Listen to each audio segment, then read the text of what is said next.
João 23, o Papa que abriu as portas para o Concílio Vaticano II, é frequentemente celebrado como o iniciador de uma primavera na Igreja. Mas será que essa primavera trouxe o florescimento espiritual que ele esperava? Ou iniciou um inverno que ainda sentimos hoje? Em suas palavras na abertura do Concílio Vaticano II, João 23 disse: "Cremos que devemos discordar destes profetas de desgraça, que estão sempre a prever desastres piores, como se estivesse a vir o fim do mundo. Mas olhando para os frutos desse concílio, será que esses profetas estavam realmente errados?" Desde o início de seu pontificado, João 23 deixou claro que sua intenção era dar um novo rosto à Igreja. Ele o fez por meio de uma série de gestos espetaculares e profundamente simbólicos, começando já nos primeiros dias de seu papado. Em 31 de outubro de 1958, apenas 3 dias após sua entronização, João 23 recebeu Roger Schutz, prior protestante de Taizé, e seu teólogo Max Turian. Esse encontro inicial marcava o começo de uma nova era de diálogo ecumênico, algo sem precedentes até então. Pouco tempo depois, na Sexta-feira Santa de 59, ele ordenou a remoção das palavras perfides e perfidiam da oração pela conversão dos judeus. E não parou por aí. Em agosto do mesmo ano, eliminou do texto da consagração da humanidade ao Sagrado Coração de Jesus as expressões trevas da idolatria e do islamismo, e sobre os judeus, filhos do povo que outrora foi o amado. Esses gestos, aparentemente pequenos, revelavam a direção que João 23 queria impor à Igreja. Em 13 de junho de 60, ele recebeu com benevolência Julius Isaac, um judeu que defendia a tese de que Israel não rejeitou Jesus e que Jesus não repudiou Israel.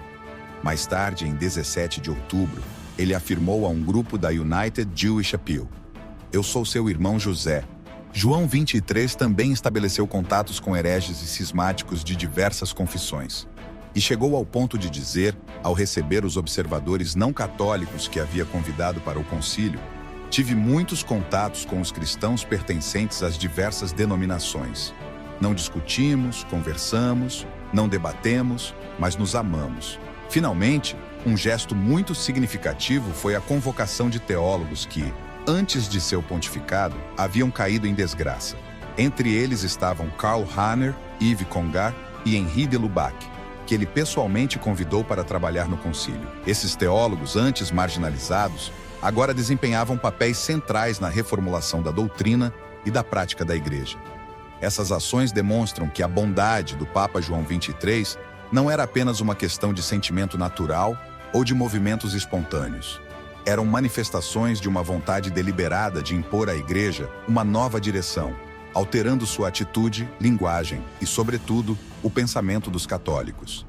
2 textos principais evidenciam essa mudança: a alocução Gaude Mater Ecclesia, de 11 de outubro de 62, na abertura do concílio, e a encíclica Pacem in Terris, de 11 de abril de 63. Nestes documentos, João 23 expressa os princípios que orientaram sua atitude: aceitação da nova ordem anticristã, adaptação aos novos tempos, recusa em desagradar a quem quer que seja, ausência de condenações aos erros e um silêncio deliberado sobre questões que poderiam provocar divergências ou discussões.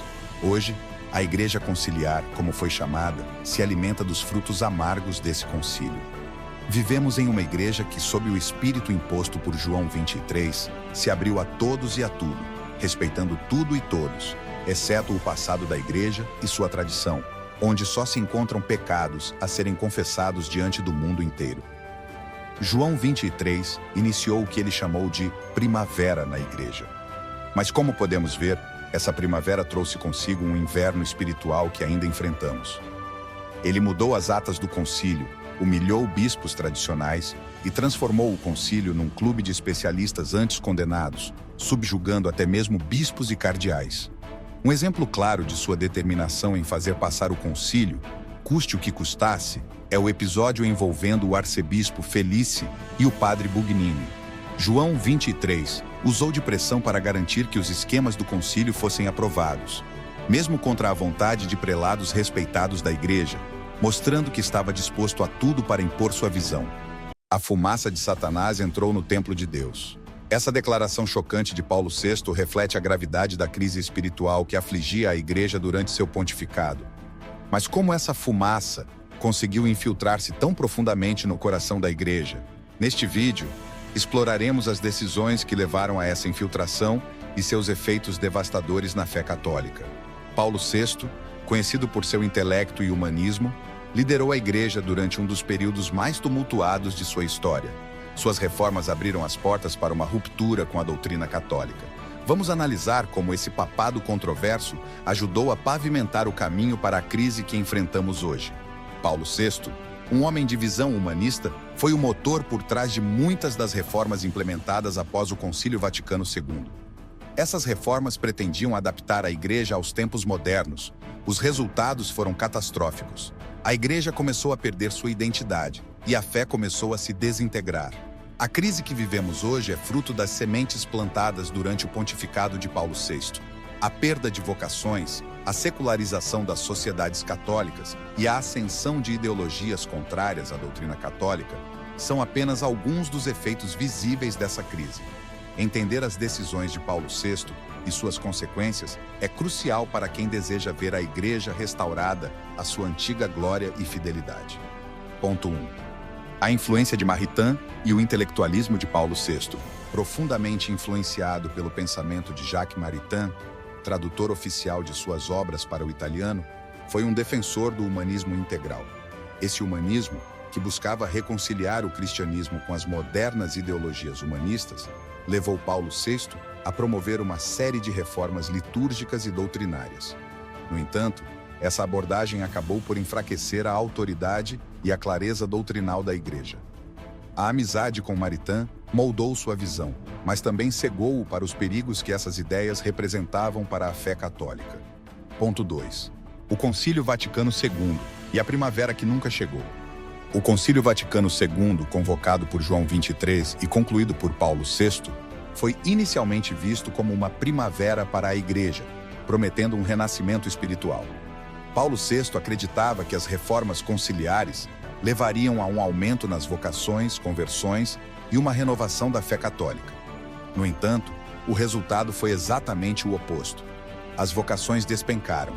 O número de padres e religiosas diminuiu drasticamente e a secularização avançou rapidamente.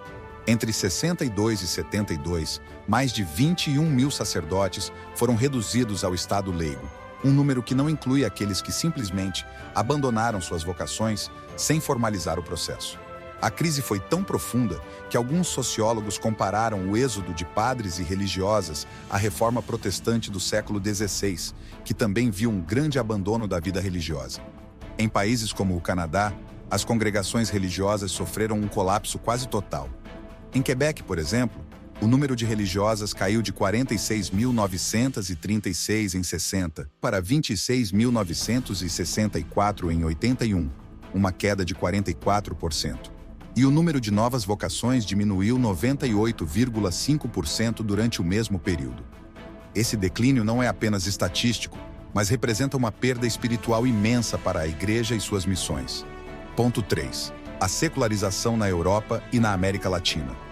A secularização, que já estava em curso na Europa, foi acelerada pelas reformas pós-conciliares. Na França, por exemplo, o número de ordenações sacerdotais caiu de cerca de 1.000 por ano nos anos 50 para menos de 100 por ano nos anos 90. A frequência à missa dominical, que era de 35% em 58, caiu para menos de 5% em 2004. Esses números ilustram uma igreja em rápido declínio, incapaz de manter a fé viva em meio às crescentes pressões seculares. No Brasil, a situação é igualmente alarmante. Em 1960, 94% dos brasileiros se identificavam como católicos. Em 2000, esse número havia caído para 74% e continua a cair. A ascensão das seitas protestantes, especialmente as pentecostais que cresceram exponencialmente, é um sintoma da crise. Ponto 4. A Conferência de Medellín e a ascensão da teologia da libertação. A Conferência de Medellín, realizada em 68, é um marco na história da Igreja na América Latina. Convocada por Paulo VI, a conferência foi vista como uma aplicação do Concílio Vaticano II à realidade latino-americana. No entanto, em vez de fortalecer a Igreja, Medellín abriu as portas para a teologia da libertação. uma ideologia que mistura o marxismo com o cristianismo e que teve efeitos devastadores na fé católica. Embora Paulo VI tenha alertado sobre os perigos do marxismo, sua falta de ação decisiva permitiu que a teologia da libertação se espalhasse. Isso levou a uma crise de identidade na Igreja, onde a missão espiritual foi substituída por uma agenda política. A Conferência de Medellín é frequentemente citada como o ponto de partida da teologia da libertação. Ponto 5. Paulo VI e a luta ambígua contra o comunismo. Paulo VI, apesar de reconhecer o perigo do comunismo, adotou uma abordagem de diálogo que se mostrou ineficaz. Em vez de uma condenação clara e forte, ele buscou uma coexistência pacífica, que acabou sendo vista pelos comunistas como fraqueza. Isso é evidenciado pela homenagem pública que o Partido Comunista Italiano prestou a Paulo VI após sua morte. Uma homenagem que levantou muitas questões sobre a eficácia de sua abordagem. Ponto 6. A reforma litúrgica e a missa nova. Uma das mudanças mais controversas do pontificado de Paulo VI foi a reforma litúrgica que resultou na criação da missa nova, Novus Ordo Missae. Esta nova forma de liturgia, que substituiu a missa tridentina, promoveu uma ruptura com a tradição litúrgica da Igreja. A missa nova, introduzida em 69, foi elaborada por uma comissão liderada por Annibale Bugnini, com a colaboração de 6 pastores protestantes. A missa nova foi apresentada pela primeira vez aos bispos durante o Sínodo de 67 na Capela Sistina, onde foi celebrada pelo próprio Bugnini. O resultado foi uma votação que mostrou um apoio muito limitado entre os bispos. Apenas 71 dos 180 bispos presentes aprovaram sem reservas. Muitos expressaram reservas ou votaram contra, indicando que a missa nova não teria obtido a maioria no Concílio Vaticano II. Annibale Bugnini, acusado de ser maçom, foi a força motriz por trás das reformas litúrgicas. Sua manipulação tanto de Paulo VI quanto da comissão responsável pelas reformas é bem documentada. Bugnini foi eventualmente afastado de sua posição e enviado ao Irã, o que muitos acreditam ter sido uma forma de exílio forçado após a descoberta de suas supostas conexões maçônicas. A missa nova, com suas inovações, é uma das principais causas da crise litúrgica na Igreja. A perda da sacralidade, a introdução de práticas inovadoras e a ambiguidade doutrinal que surgiram com a missa nova contribuíram para que a liturgia católica fosse banalizada. Neste vídeo, analisamos algumas das reformas de Paulo VI e seus efeitos devastadores sobre a Igreja Católica. De um humanista que acreditava na benevolência do diálogo, vimos uma igreja enfraquecida, vocações perdidas e uma secularização que ainda assola nossas paróquias. As reformas litúrgicas e a missa nova, em particular, tornaram-se símbolos da crise espiritual que a igreja enfrenta hoje. O papado de João Paulo II, um período marcado por carisma e popularidade, esconde um lado obscuro que poucos ousam revelar. O livro A Revolução em Tiara e Capa desvenda as influências ideológicas que moldaram este pontificado e as consequências devastadoras para a Igreja Católica. O livro expõe uma ruptura abrupta com a tradição bimilenar da Igreja. João Paulo II, seguindo os passos de João 23 e Paulo VI, abraça o adornamento, a modernização da Igreja, ignorando o ensinamento de seus predecessores e abrindo caminho para uma nova era, desconectada das raízes católicas. A obra denuncia a ascensão do humanismo como força motriz da Igreja conciliar. A ênfase nos direitos do homem, na dignidade humana e na paz mundial, em detrimento da ordem sobrenatural e da realeza de Cristo, coloca a Igreja em perigosa sintonia com a Revolução e seus ideais anticristãos. O resultado? Uma crise sem precedentes, queda drástica nas vocações, abandono da oração, perda da fé, escândalos e a ascensão de outras religiões, minando os fundamentos da Igreja Católica. O livro apresenta dados alarmantes que comprovam a autodestruição da Igreja, profetizada pelos papas que se opuseram à Revolução. A Revolução em Tiara e Capa é um alerta urgente para todos os católicos. Compreenda as raízes da crise atual e os perigos que a Igreja enfrenta. A tradição católica, fonte de fé e sabedoria, é o único caminho para a restauração da Igreja. Bento XVI, o modernista disfarçado. E se eu te dissesse que Bento XVI, conhecido por sua aparente tradição, na verdade, esconde um legado que transformou radicalmente a Igreja Católica? Prepare-se para descobrir como ele pode ter sido o principal arquiteto de uma mudança devastadora que ainda ecoa nos dias de hoje. Neste vídeo, vamos mergulhar na trajetória de Joseph Ratzinger, mais conhecido como Bento XVI, e revelar como suas ações e ideias influenciaram a crise que vivemos na Igreja hoje. Desde suas raízes teológicas até as ações controversas durante seu papado, desvendaremos o impacto duradouro de suas decisões. Joseph Ratzinger, desde seus primeiros passos como teólogo, já carregava uma visão que desafiava a tradição da Igreja.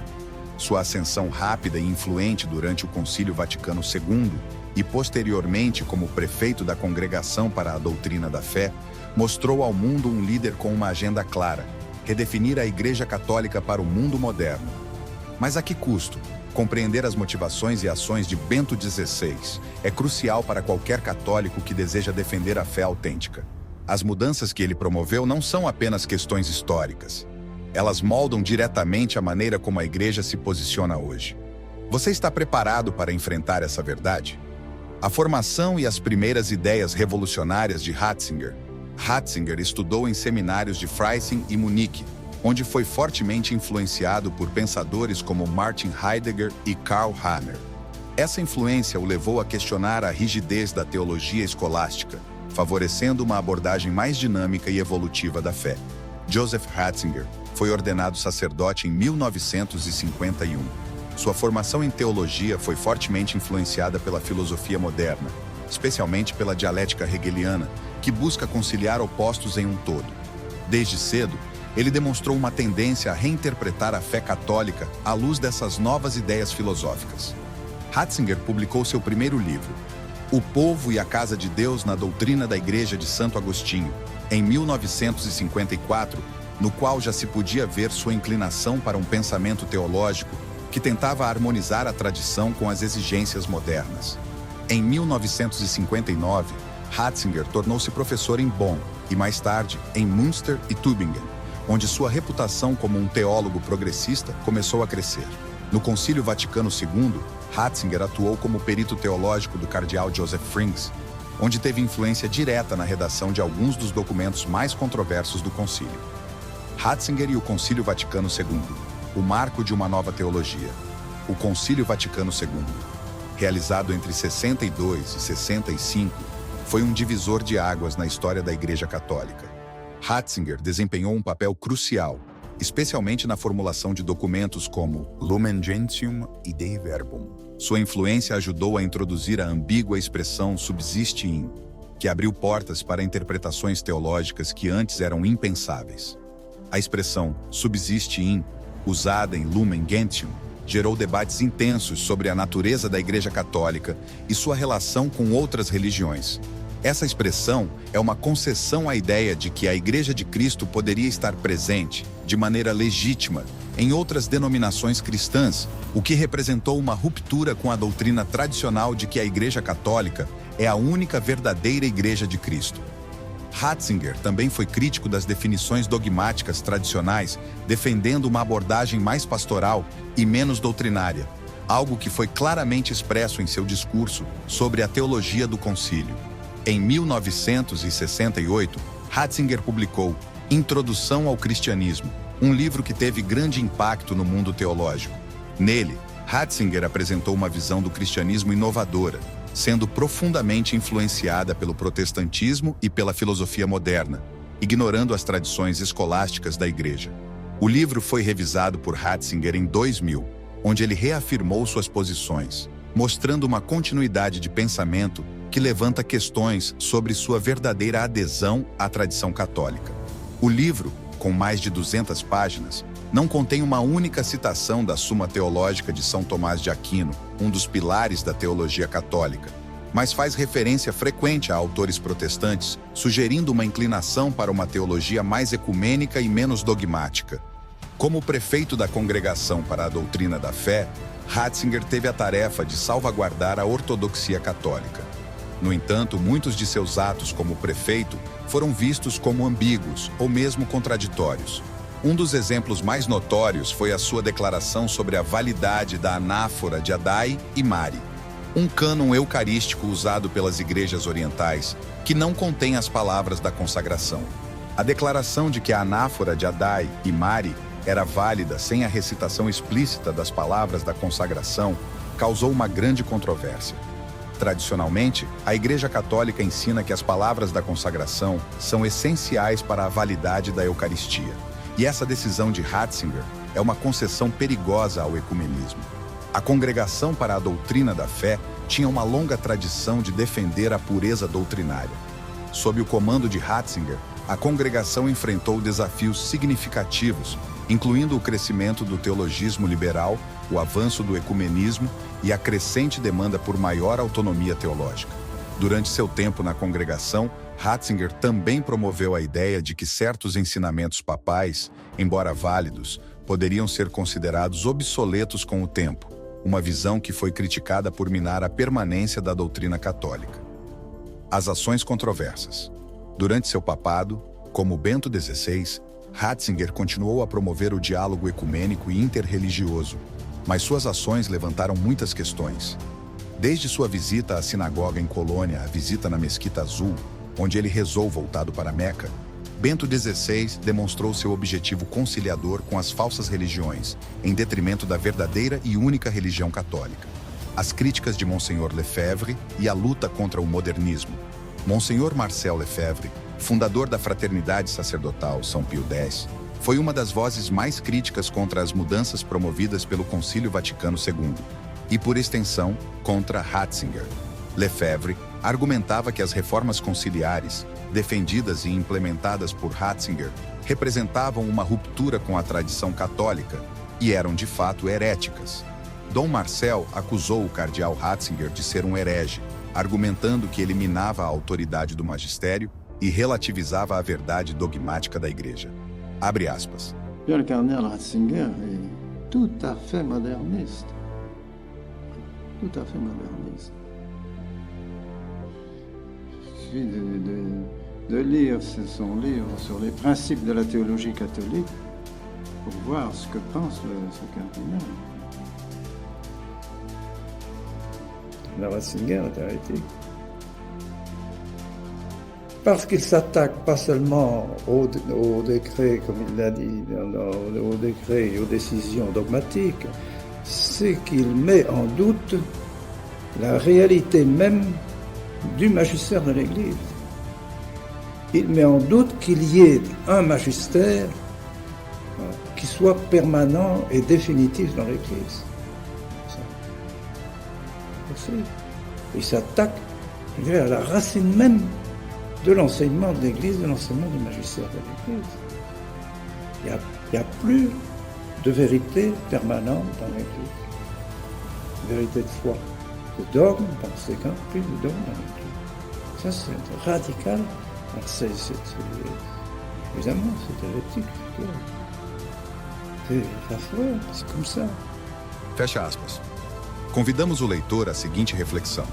Você conhecia esses fatos sobre a história de Bento XVI? Deseja saber mais a respeito? Deixe nos comentários sua opinião. Você acha que ele foi um defensor da tradição ou um dos principais responsáveis pela crise atual da Igreja? Hoje, examinamos em detalhes algumas ações e ideias de Bento XVI, desde sua juventude como Joseph Ratzinger até seu papado. Vimos como sua influência no Concílio Vaticano II, suas obras teológicas e suas decisões como Papa contribuíram para uma crise que ainda desafia a Igreja Católica nos dias de hoje. Se você deseja aprofundar seu entendimento sobre essa crise e descobrir mais sobre as raízes do modernismo na Igreja, participe da nossa campanha editorial da Custódia Fidei.